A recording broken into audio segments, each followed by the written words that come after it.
Okay. It is 2:56. I'm going to call the Corpus Christi Business and Job Development Corporation meeting to order. Ms. Huerta, please call the roll. President Diana Summers. Present. Vice President Jesus Jimenez. Present. Secretary Mark LaRue is absent. Victoria Holland is absent. Johnny Filippello. Here. Duke Conchola is absent. Claudia Mustagashi. Here. Okay, we do have a quorum present to conduct the meeting. Thank you. Do we have anyone here that would like to make public comment? Seeing none, Ms. Huerta, have you received any public comments? No, ma'am. Thank you. Item D, minutes and excused absences. Are there any corrections to last meeting's minutes?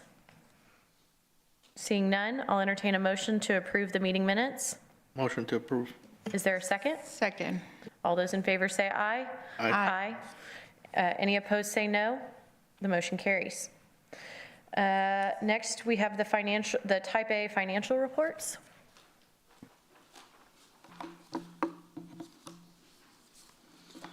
Thank you, Madam President. Cedric Viviasana, Director of Finance and Procurement here. In closing the agenda packet are the unaudited financial statements for the Type A Corporation as of November 30th, 2025. Do have a brief presentation here for the budgeting actuals. So jumping right into the presentation, we have the first fund here is the Seawall Fund. The Seawall Fund has a total budget revenues for fiscal year 2026 of $4.5 million. Actuals year to date as of November amounted to $1.5 million. This leaves about $2.9 million pending to be earned. Moving on down to total expenditures, we have total expenditures budgeted at $6.9 million with $45,000 spent as of November 30th, 2025. This leaves about $6.9 million in appropriations pending to be spent. Going to the last row here on this table, the ending fund balance on the budget basis is $108,000. Actuals as of November 30th is $4 million, and this fund is expected to end March 31st, 2026.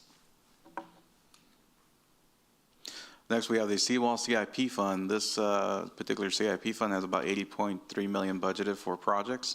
A total of $34 million has been expensed year to date, or life to date, and we also have about $7.7 million of encumbrances, leaving about $38.3 million of appropriations pending to be spent.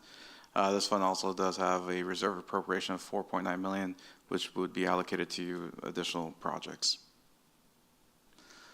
Next fund, this fund was anticipated to, this is the Arena Fund, which was anticipated to end at September 30th. That's one of the reasons you don't see a sales tax revenue budget there.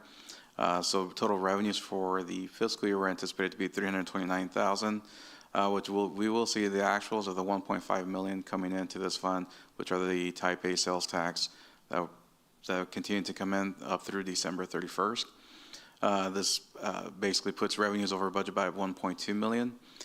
Going over to the total expenditures, we have an amended budget of $1.4 million. As of November 30th, no expenditures have been reported, leaving unencumbered budget balance of $1.4 million. Jumping down to the ending fund balance, we anticipate to sweep this fund out, but there is a forecasted $73,000 of fund balance anticipated for year end. As of November 30th, we do have $2.7 million, and again, that's related to the sales tax revenue coming in with no budget. The Arena CIP Fund has a total of $24.3 million budgeted in this fund. Total life-to-date expenditures amount to $11.7 million. There's $1.4 million encumbered for this particular fund, leaving a balance of budget pending to be spent of $11 million. The sales tax revenue update, this is actually only for the Seawall Fund, and here you'll see we're on track to meet budget.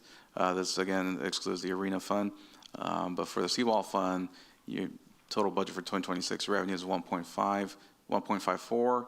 Actuals came in at 1.56, with a variance of revenues actuals exceeding budget by $21,000. When you compare that to last fiscal year, we're also $21,000 ahead of actuals of 1.54. That concludes the Type A financial presentation. I'll stand by for any questions. Does anybody have any questions? Thank you very much. Okay, thank you. All right, moving on to executive director comments. Mr. McGinn, do you have a report? No report. I do have some news. This will be my last meeting with the Type A and Type B. I'll be retiring at the end of this year. So I've 21 years with the city. I've enjoyed, it was a short time here, I know it since I took over with some of Heather's duties, but enjoyed working with the board. I'm not going too far. I'm going to continue to live here in Corpus Christi. And so, just enjoyed working with the group. Thank you. Well, congratulations. We're sorry to see you go from our meetings, but you'll be still here. All right, there being no further business, this meeting is adjourned.